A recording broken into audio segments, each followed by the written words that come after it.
Hello everyone. Previous class में हमने Magadh umpire के अंतर्गत या फिर मगध महाजनपद के अंदर तीन किंगडम के बारे में डिस्कस किया था। ठीक है, जो थ्री किंगडम्स, जो इंपॉर्टेंट किंगडम्स थे, जो इंपॉर्टेंट डायनेस्टीज थी, उनके बारे में हमने डिस्कस किया था। तो हर्यक डायनेस्टी, शिशुनाग डायनेस्टी और नंद डायनेस्टी, ये तीन इंपॉर्टेंट डायनेस्टीज थे मगध महाजनपद के अंतर्गत। ठीक है, और प्रीवियस क्लास में हमने हर्यंक और शिशुनाग डायनेस्टी के बारे में डिस्कस किया था। आज के क्लास में हम मगध नंद डायनेस्टी के बारे में पढ़ेंगे। साथ ही साथ उसके आगे जो फॉरेनर्स का जो अटैक हुआ इंडिया पे इस दौरान, उसके बारे में भी पढ़ेंगे। ठीक है, तो लेट्स स्टार्ट द डिस्कशन। तो सबसे पहले नंद डायनेस्टी, नंद डायनेस्टीज। ओके, आपने पिछले क्लास में पढ़ा होगा कि हर्यंक डायनेस्टी के बाद शिशुनाग डायनेस्टी की स्थापना हुई और जिसका संस्थापक था शिशुनाग। ठीक है, और उसमें आपने काला अशोक के बारे में भी पढ़ा होगा कि Kala Ashoka was one of the important king of Shishunaga dynasty. ठीक है, और शिशुनाग डायनेस्टी के बाद नंद डायनेस्टी ने नंद डायनेस्टी इस्टेब्लिश हुआ।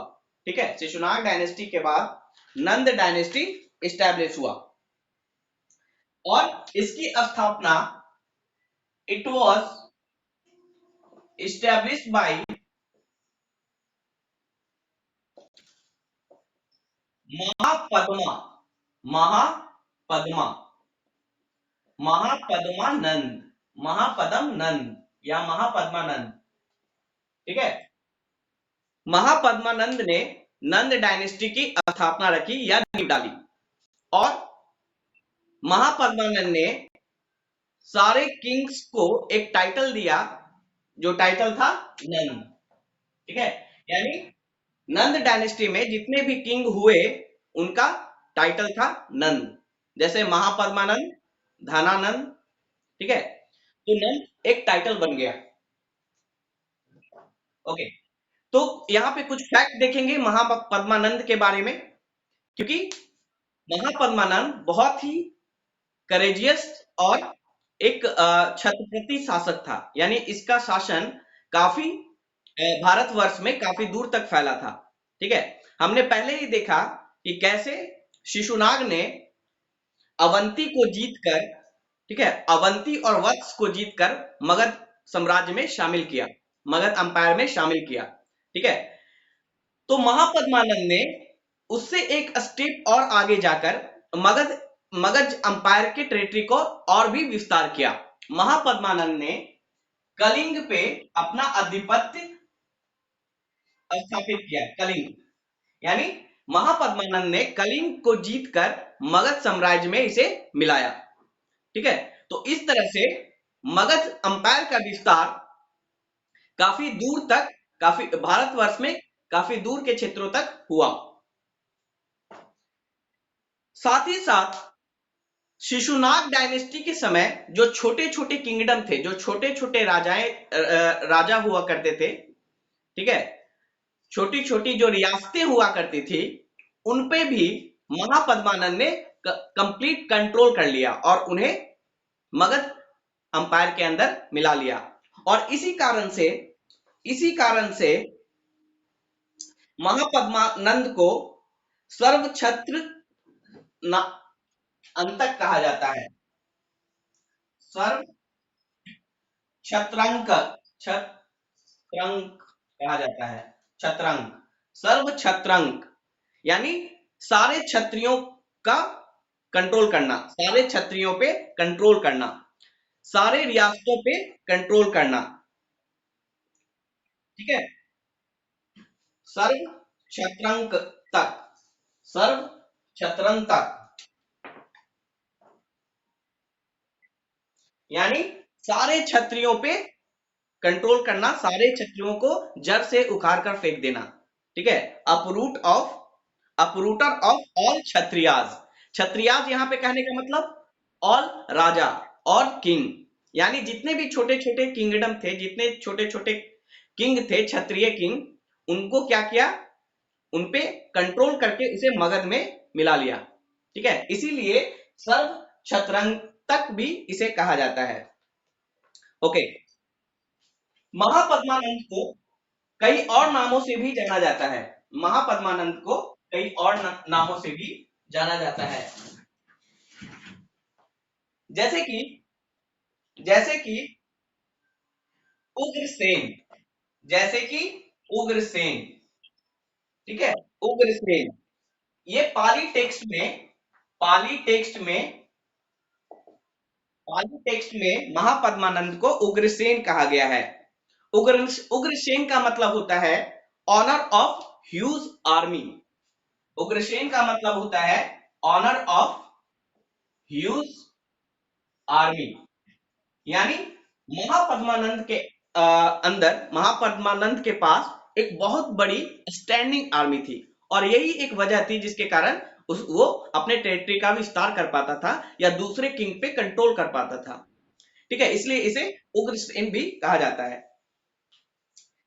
इसके अलावा इसके अलावा महापद्मानंद को एक रथ भी कहा गया है। महापद्मानंद को एक रथ भी कहा गया है। क्या कहा गया है? एक रथ। एक रथ का मतलब होता है द सोल मोनार्क। एक रथ का मतलब होता है the sole monarch. The sole monarch means एकमात्र राजा। द सोल मोनार्क का मतलब एकमात्र राजा, यानी इसके अलावा और कोई राजा नहीं होगा। क्योंकि इसने क्या किया, जितने भी छोटे छोटे किंगडम थे, जितने भी जितने भी राजा थे, जो जितने भी क्षत्रिय राजा थे, उनपे कंट्रोल करके उन्हें मगध में मिला लिया। इसीलिए इसे एक रथ भी कहा जाता है, यानी द सोल मोनार्क, यानी एकमात्र राजा। ओके,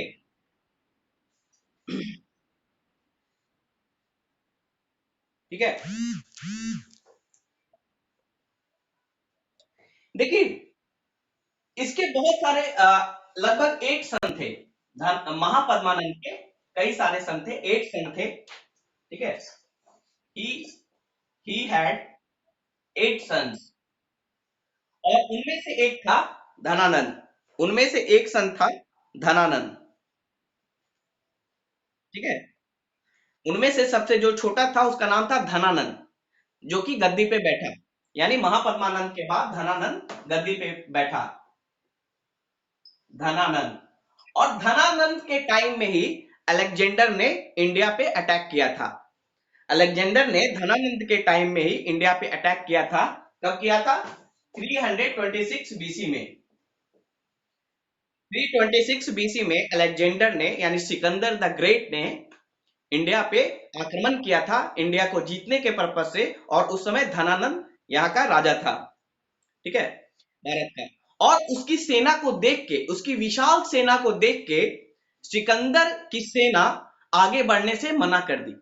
ठीक है, यानी धनानंद की सेना इतनी विशाल थी कि उसकी सेना को देख के और बड़े बड़े हाथियों को देखकर, हाथी जनरली एशिया में ही पाए जाते थे उस टाइम, और वो लोग यूरोप से आए थे, तो इतनी हाथियों को देखकर, सेना में हाथियों को देखकर और उसकी विशाल सेना को देखकर अलेक्जेंडर की सेना वहीं पे सरेंडर कर दी। ठीक है, यानी अलेक्जेंडर की सेना आगे बढ़ने से मना कर दिया। ठीक है, तो ये एक बहुत बड़ा अचीवमेंट है नंद डायनेस्टी का। एक फीचर्स है कि इतनी बड़ी सेना थी कि अलेक्जेंडर की सेना भी आगे बढ़ने से मना कर दी उसको, सेना को देख के। ओके, और according to Greek writer Dhanananda के पास, according to Greek writers Dhanananda के पास 20,000 कैवेलरी थी। ठीक है, 20,000 कैवेलरी। कैवेलरी का मतलब होता है जो सेना अटैक करती है, सेना का वह पार्ट जो हथियार के साथ लैस होती है। ठीक है, जो हथियार के साथ रहती है उसे कैवेलरी बोलते हैं। ठीक है, तो 20,000 के आसपास कैवेलरी थी। इन्फेंट्री था और 2000 चैरियट्स था। 2000 चैरियट, चैरियट मतलब रथ, 2000 रथ थे, 2000 चैरियट्स थे, चैरियट्स मतलब रथ, रथ थे, ठीक है। और साथ ही साथ 3000 एलिफेंट्स था, 3000 एलिफेंट्स था। इसका मतलब उसकी सेना बहुत ही ह्यूज थी, बहुत ही विशाल थी, जिसमें 3000 हाथियां थे। और हाथी यूरोप के लिए एक नया युद्ध में एक नया एक्सपीरियंस था उनके लिए कि इतने बड़े बड़े हाथी सेना में शामिल थे। और मैंने बताया कि मगध के पास हाथी क्यों रहा, क्योंकि मगध का जो रीजन था आसपास वो जंगलों से भरा था और उन जंगलों में हाथी आराम से मिल जाते थे, ठीक है। तो इस ह्यूज सेना को देखकर अलेक्जेंडर की सेना आगे बढ़ने से मना कर दी। ओके। और आपको पता होगा कि धनानंद के टाइम में ही, यानी धनानंद के कोर्ट में ही चाणक्य करके एक विद्वान रहा करता था। चाणक्य, धनानंद के टाइम में ही चाणक्य विद्वान रहा करता था, जिसका धनानंद ने अपमान किया था, ठीक है। और धनानंद काफी करप्ट टाइप का राजा था, ठीक है, ऐशो आराम में रहता था, वहां की जनता बहुत ही परेशान थी उससे, भोग विलास में वो व्यस्त रहता था और वो जो विद्वानों को उतना संरक्षण नहीं देता था या आदर नहीं करता था, जिसके कारण चाणक्य ने ये प्रण लिया था कि जब तक धनानंद को यानी नंद वंश को खत्म नहीं करेगा तब तक वो अपनी चोटी नहीं काटेगा। ये कहानी फेमस है और ऐसा ही उसने किया। उसने चंद्रगुप्त मौर्य को धनानंद को खत्म करके, मतलब नंद डायनेस्टी को समाप्त करके उसने चंद्रगुप्त मौर्य को मगध का सम्राट घोषित किया, ठीक है। ये हम आगे पढ़ेंगे मॉडर्न एडमिनिस्ट्रेशन में। उससे पहले उससे पहले हम पढ़ेंगे फॉरेन इन्वेजन। उससे पहले हम पढ़ेंगे फॉरेन इन्वेजन, यानी भारत में पहली बार विदेशी आक्रमण कब हुआ और किन लोगों के द्वारा हुआ।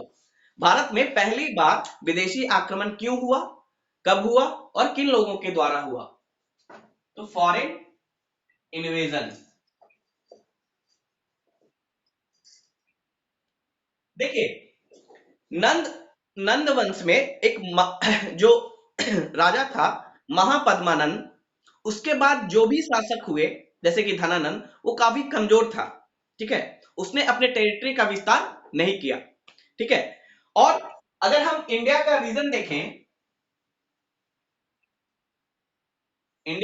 देखें, तो यहाँ पे बहुत बड़े बड़े डायनेस्टी थे, बहुत बड़े बड़े किंगडम थे, बहुत बड़े बड़े अंपायर थे।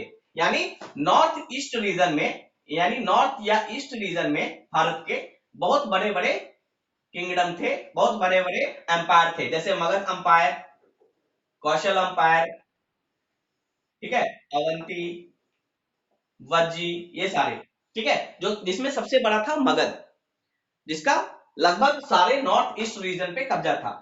लेकिन अगर नॉर्थ वेस्ट रीजन को देखें, नॉर्थ वेस्ट रीजन को अगर हम देखें उस टाइम में, ठीक है, यानी लगभग 4th सेंचुरी बीसी या 5th सेंचुरी बीसी में अगर हम नॉर्थ वेस्ट रीजन को देखें, भारत के नॉर्थ वेस्ट रीजन को, यानी पंजाब, हरियाणा, ये सारा जो रीजन है, राजस्थान वाला, तो यहाँ पे छोटे छोटे डायनेस्टी थे, यहाँ पे छोटे छोटे किंगडम थे, छोटी छोटी अंपायर थी, कोई बड़ा अंपायर नहीं था, छोटे छोटे महाजनपद थे। जैसे इसमें गंधारा था, गंधारा था, ठीक है, गंधारा था, और कौन था, कंबोज था, कंबोज था, गंधारा था, कंबोज था। तो ये जो महाजनपद थे, ये जो अंपायर थे, वो काफी छोटे छोटे अंपायर थे। ये इतने बड़े अंपायर नहीं थे कि ये एक साथ इस एरिया पे कंट्रोल कर सके, और ये इनका हमेशा आपस में कॉन्फ्लिक्ट होता रहता था। इन छोटे छोटे महाजनपद का, इन छोटे छोटे अंपायर्स का आपस में कॉन्फ्लिक्ट होता रहता था, जिसके कारण जो नॉर्थ वेस्ट जो रीजन है इंडिया का, उस समय काफी कमजोर था, काफी फ्रेजाइल था। यानी नॉर्थ वेस्ट रीजन कैसा था, काफी फ्रेजाइल रीजन था, काफी कमजोर रीजन था, कोई भी बाहर से अटैक कर सकता था, ठीक है, क्योंकि यहाँ पे कोई बड़ा अंपायर नहीं था जो इस रीजन को की रक्षा कर सके। जो छोटे छोटे अंपायर थे, जो छोटे छोटे किंगडम थे, वो आपस में भी झगड़ते रहते थे, यानी यूनिटी नहीं थी, पॉलिटिकल यूनिटी इस रीजन में नहीं थी। कोई एक बड़ा अंपायर नहीं था जो सारे को एक साथ होल्ड करके रख सके। और इसी का फायदा उठाकर जो बाहर की जो फॉरेन जो किंगडम था, उन्होंने भारत पे अटैक करने का सोचा। ठीक है, तो इसमें सबसे पहले जो इन्वेजन हुआ, इंडिया में जो सबसे पहले इन्वेजन हुआ, वो हुआ ईरानियन के द्वारा।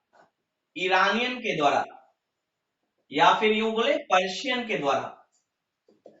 पर्शियन के द्वारा, ईरानियन या पर्शियन के द्वारा।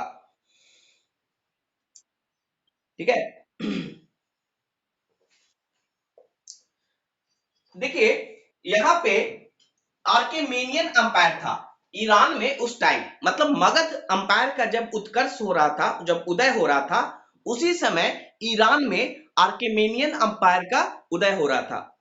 आर्केमेनियन अंपायर राज कर रही थी ईरान में। आर्केमेनियन अंपायर, आर्केमेनियन एम्पायर, जिस समय मगध का उत्कर्ष हो रहा था भारत में, उसी समय ईरान में आर्केमेनियन एम्पायर का उदय हो रहा था, राइज हो रहा था। और उसी का एक राजा था जिसका नाम था साइरस। साइरस के बारे में आपने सुना होगा, काफी पॉपुलर किंग था ये साइरस। ठीक है, तो ये साइरस जो था, उसने पहली बार भारत पे आक्रमण किया। यानी सबसे पहला विदेशी आक्रमण किसके द्वारा हुआ? साइरस के द्वारा। भारत पे सबसे पहला जो विदेशी आक्रमण हुआ, वो हुआ साइरस के द्वारा, जो कि आर्केमेनियन अंपायर का किंग था। आर्केमेनियन अंपायर को हिंदी में हकमान हकमान अंपायर कहते हैं। खैर, ये नाम याद रखना है आपको। आर्केमेनियन अंपायर का जो किंग था साइरस, उसने सबसे पहले भारत पे आक्रमण किया। यानी पहला विदेशी ताकत जिसने भारत पे आक्रमण किया, वो था आर्केमेनियन अंपायर का किंग साइरस। बट ये फेल हो गया। बट ये फेल हो गया भारत पे कब्जा करने में, या भारत में इंटर करने में। देखिए, मैंने बताया कि ये जो रीजन था, नॉर्थ वेस्ट का जो रीजन है, ये काफी फ्रेजाइल था, काफी कमजोर रीजन था। क्यों? यहाँ पे पॉलिटिकल यूनिटी नहीं थी, कोई बड़ा अंपायर नहीं था जो इस रीजन को रक्षा कर सके। तो यहाँ पे जो हिंदू कुश, और दूसरा रीजन था कि ये जो क्षेत्र था वो काफी माउंटेनियस रीजन था। ठीक है, माउंटेन। तो यहाँ पे इसको कंट्रोल करना भी, इसको सुरक्षा करना भी एक चैलेंज था उस टाइम। तो यहाँ पे हिंदू हिंदू कुश के माउंटेन थे, जो अभी पाकिस्तान में है, अफगानिस्तान में हिंदू कुश माउंटेन थे। और हिंदू कुश माउंटेन में बहुत बड़े बड़े पासेस थे, दर्रे थे। ठीक है, हिंदू कुश माउंटेन में बहुत बड़े बड़े पासेस थे, दर्रे थे। और उन दर्रों के द्वारा, उन पासेस के द्वारा, पासेस क्या होता है? माउंटेन के बीच में एक रास्ता होता है जो इस साइड से दूसरे साइड जा सकते हैं। तो हिंदू कुश माउंटेन में जो पासेस थे, उसके द्वारा बाहर के जो आक्रमणकारी थे, जो बाहर के जो जो राजा थे, वो इंडिया में इंटर करते थे और इंटर करके आक्रमण करते थे। जैसे सबसे पहला साइरस ने आक्रमण किया हिंदू कुश में जो पासेस थे उसके थ्रू इंडिया में घुसकर। ठीक है, क्योंकि यहाँ पे कोई ऐसा बड़ा किंगडम नहीं था जो इसे रोक सकता था। ठीक है, तो साइरस, बट वो फेल हो गया ड्यू टू वेरियस रीजन, वो फेल हो गया। इसी अंपायर का, आर्केमेनियन अंपायर का ही जो दूसरा किंग हुआ, जिसे बोलते हैं Darius first. Darius first, Hindi में इसे दारा प्रथम बोलते हैं, दारा प्रथम, दारा प्रथम, डेरियस फर्स्ट। ठीक है, डेरियस फर्स्ट, यानी हिंदी में इसे दारा प्रथम बोलते हैं। ये सक्सेसफुल रहा इंडिया में इंटर करने में। ठीक है, हिंदू कुश पासेस के थ्रू इंडिया में इंटर करने में ये सक्सेसफुल रहा। और इसने इंडिया में इंटर करते ही जो उस रीजन के जो प्रोविंसेस थे, उसने पंजाब और सिंध पे अपना कब्जा स्थापित किया। पंजाब और सिंध पे अपना कब्जा स्थापित किया। ठीक है, यानी पंजाब और सिंध वाला जो रीजन है, जो अभी पाकिस्तान में है, पाकिस्तान का पंजाब और सिंध वाला जो रीजन है, उस पे उसने वहां पे कब्जा स्थापित किया। ठीक है, और उसे अपना एक प्रोविंस बना लिया, ईरान का एक प्रोविंस बना लिया उसे। ठीक है, ईरान में टोटल उस समय 28 प्रोविंस थे ईरान के पास।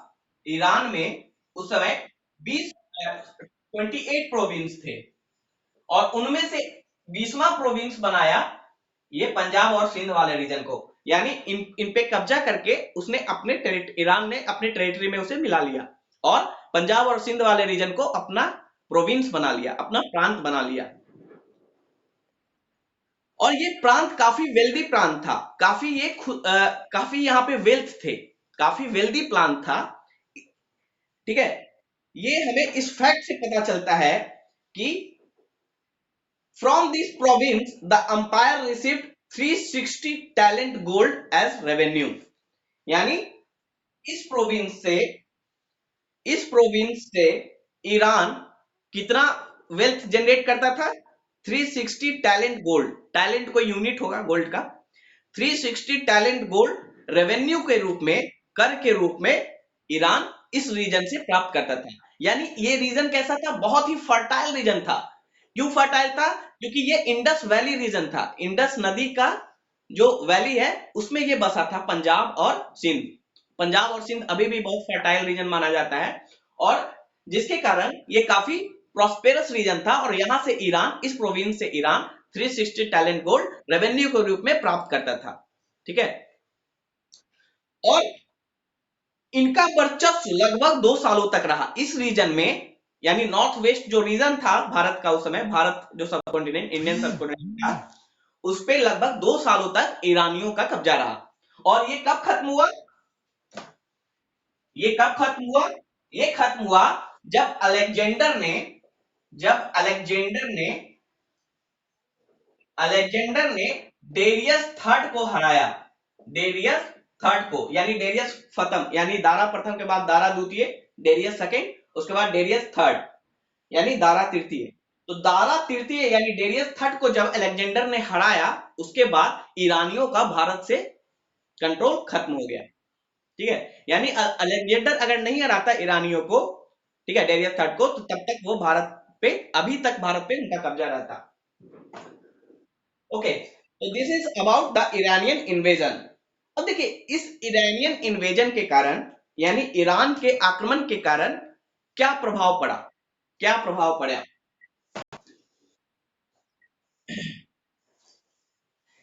Effect of Iranian invasion, effect of Iranian invasion, क्या प्रभाव पड़ा भारत पे?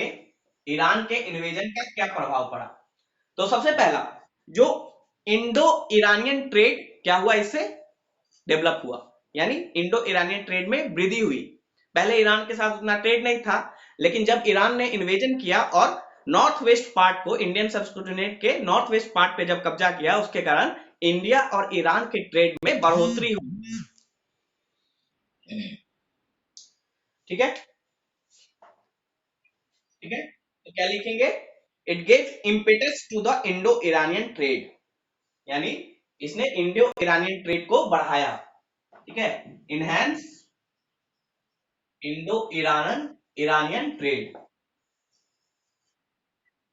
ठीक है, दूसरा क्या प्रभाव पड़ा, हम लोग अभी आगे चर्चा करेंगे कि ईरानियों को ग्रीक ने हराया था। ईरानियों को किसने हराया था? अभी हमने डिस्कस किया कि अलेक्जेंडर ने डेरियस थर्ड को हराया, दारा तृतीय को हराया। ठीक है, यानी अलेक्जेंडर क्या था? एक ग्रीक था, एक ग्रीक था, और ग्रीक ने ईरानियों को हराया था। तो ग्रीक ने जब ग्रीक का ईरानियों से जब युद्ध हो रहा था, तो उसी दौरान ग्रीक को भारत के बारे में पता चला ईरानियों से। जब ग्रीक और ईरानियन का युद्ध चल रहा था, तो ग्रीक को, यानी अलेक्जेंडर को भारत के बारे में, भारत के वेल्थ के बारे में, यहाँ पे जो धन था उसके बारे में ईरानियों से पता चला ग्रीक को, और उसके बाद ही अलेक्जेंडर ने मन बनाया कि भारत पे कब्जा करना है। ठीक है, तो दूसरा इफेक्ट क्या हुआ? ईरानियन इन्वेजन का ये दूसरा इफेक्ट हुआ कि ग्रीक को Greek came to know about the great wealth of India. Greek came to know about the great wealth of India, यानी भारत का जो धन था, इतना बहुत बड़ा जो धन था, उसके बारे में ग्रीक को पता चला ईरानियों के द्वारा। तीसरा क्या इफेक्ट हुआ? तीसरा इफेक्ट हुआ कि खरोष्ठी लिपि की खोज हुई। ठीक है, खरोष्टी लिपि जो है वो ईरानियों का ही देन है। ठीक है, खरोष्टी लिपि क्या होता है, जिसमें हम राइट टू लेफ्ट लिखते हैं, राइट टू लेफ्ट लिखते हैं, like the Arabic, right to left like the Arabic. Devanagari में भी हम राइट टू लेफ्ट लिखते हैं, ठीक है, लेकिन ब्राह्मी लिपि में हम लेफ्ट टू राइट लिखते हैं, ब्राह्मी लिपि में लेफ्ट टू राइट लिखा जाता है, ठीक है, लेकिन खरोष्टी लिपि में राइट टू लेफ्ट लिखा जाता है।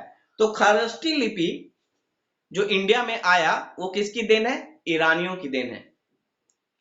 आप जब अशोक का इंस्क्रिप्शन देखेंगे, शिलालेख देखेंगे अशोक का, तो कहीं पे आपको खरोष्टी लिपि में लिखा मिलेगा, कहीं पे ब्राह्मी लिपि में लिखा मिलेगा, ठीक है। तो खरोष्टी लिपि जो इंडिया में आया वो किसकी देन है, ईरानियों की देन है, वो ईरानियन इन्वेजन का ही परिणाम है।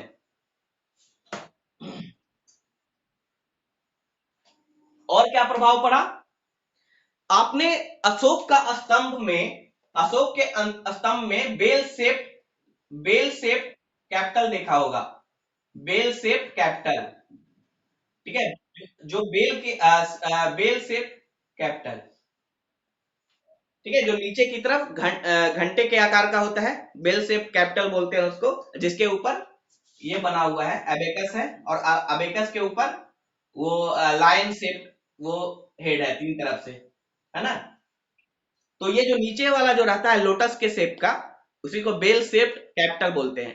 तो ये बेल शेप्ड कैपिटल जो है, आप इंडिया का एम्ब्लेम देखें, उसमें जो स्तंभ होगा, अशोक का स्तंभ होगा, उसमें आपने देखा होगा कि नीचे बेल शेप्ड का कैपिटल है, ठीक है, उसको कैपिटल बोला जाता है, CAPTAL कैपिटल। तो ये जो बेल शेप्ड कैपिटल है, ठीक है, वो ईरानियन का ही देन है, ठीक है, वो ईरानियन का ही देन है, बेल शेप कैपिटल जो है वो ईरानियन का ही देन है। उसके अलावा, इसके अलावा आप जो भी स्कल्पचर देखेंगे, यानी मौर्यन काल में जो भी मूर्तियां बनाई गई, उनमें आपको ईरानियन का इन्फ्लुएंस मिलेगा, ठीक है, ईरानियन आर्ट का इन्फ्लुएंस आपको मिलेगा। तो these are the some of the influence of effect of Iranian invasion. Now we will discuss Alexander invasion.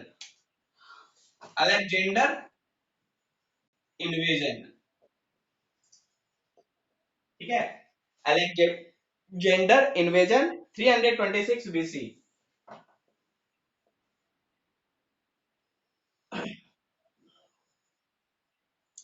देखिए, Alexander Alexander was the king of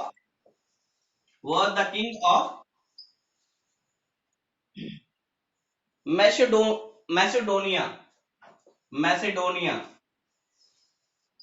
Alexander was the king of Macedonia, ये Greek umpire के part था मैसेडोनिया, ठीक है, Europe का मैसेडोनिया का वो king था।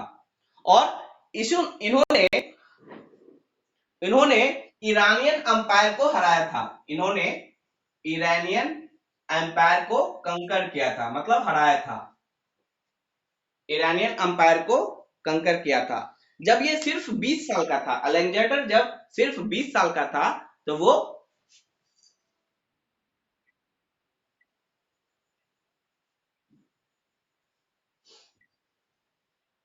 ओके, तो अलेक्जेंडर जब 20 साल का था, उस समय उसने विश्व विजेता बनने का ठाना था, तो सबसे पहले उसने ईरानियन को हराया था, ठीक है, ईरानियन अंपायर को, आर्केमेनियन जो अंपायर था उसको हराया था। उसके बाद उसके बाद वो भारत की तरफ अपना अभियान शुरू किया, ठीक है, अलेक्जेंडर ने भारत की तरफ अपना अभियान शुरू किया, क्योंकि उसे ईरानियों के द्वारा पता चला कि भारत के पास एक ग्रेट वेल्थ है, और इसीलिए अलेक्जेंडर को भारत को जीतना जरूरी था।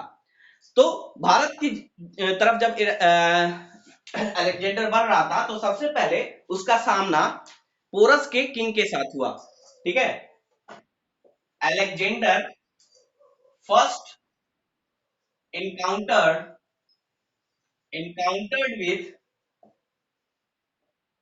encountered with the king of Porus, king of Puru, sorry king of Puru, जिसका नाम था पोरस, नेम्ड एज पोरस। कहां का राजा था वो? पुरु का राजा था, पुरु का राजा था, और उसका नाम था पोरस। ठीक है, तो सबसे पहले इंडिया जो पहला रूलर जिसे मिला वो पोरस मिला।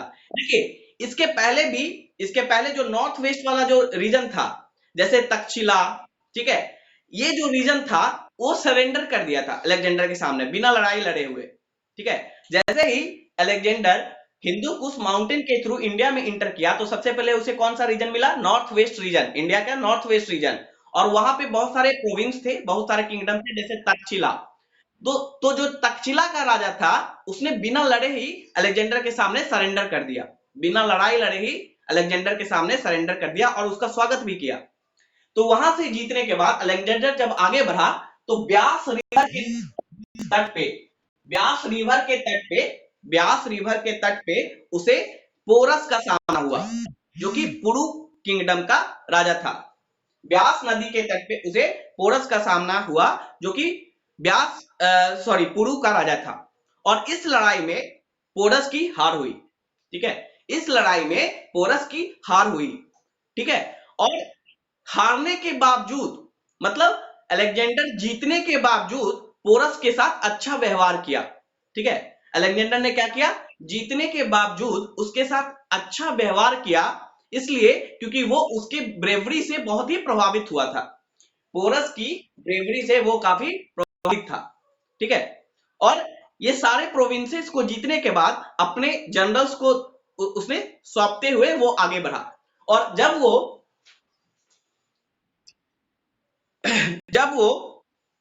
ब्यास नदी को क्रॉस करके जब अलेक्जेंडर ब्यास नदी को क्रॉस करके जब वो मगध अंपायर में इंटर करने वाला था, तब उसके सामने नंद वंश की विशाल सेना थी, यानी धनानंद की विशाल सेना थी।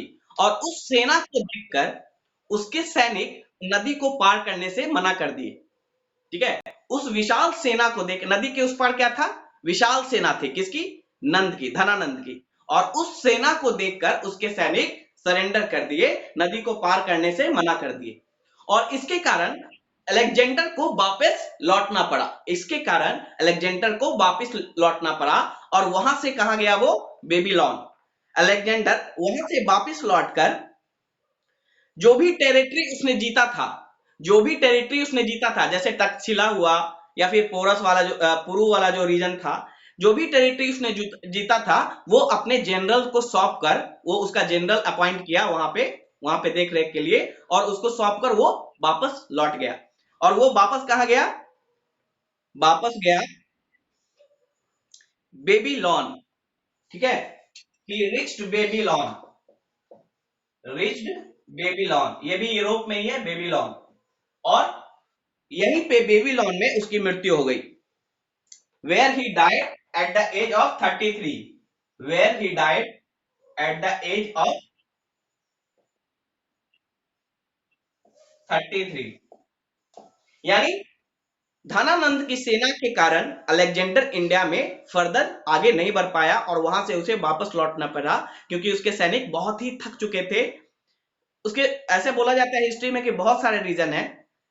बहुत लोग बोलते हैं कि मच्छर बहुत ज्यादा था, बहुत लोगों को बीमारी हो गया।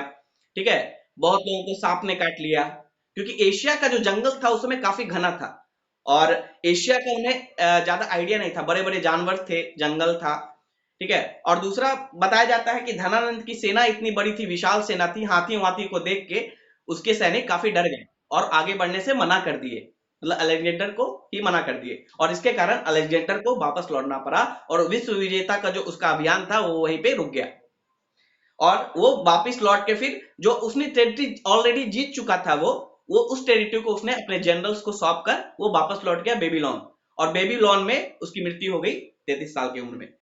तो इस तरह अलेक्जेंडर का जो विश्व विजेता का अभियान था वो खत्म हो गया। ओके, अब यहां पे देखना है कि अलेक्जेंडर के इन्वेजन का क्या इफेक्ट हुआ इंडिया पे, भारत पे अलेक्जेंडर के इन्वेजन का क्या इफेक्ट रहा? Effect of Alexander invasion.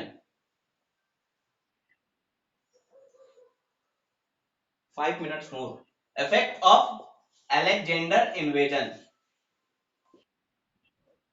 Okay, तो सबसे पहला क्या हुआ? अलेक्जेंडर के इन्वेजन ने इंडिया इंडिया और यूरोप के बीच के ट्रेड को, यूरोप के ट्रेड के लिए नए रूट्स खोल दिए। ठीक है, इंडिया और यूरोप के बीच के ट्रेड के नए रूट खोल दिए, चाहे वो समुद्र का रास्ता हो, चाहे वो लैंड का रास्ता हो, क्योंकि अलेक्जेंडर ने दोनों रास्तों को खोजते हुए इंडिया में इंटर किया था वो।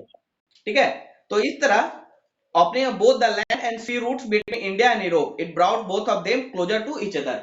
तो भारत और यूरोप के बीच का जो ट्रेड है उसके लिए उसने लैंड और सी रूट दोनों को खोल दिया इन्वेजन ने। दूसरा हुआ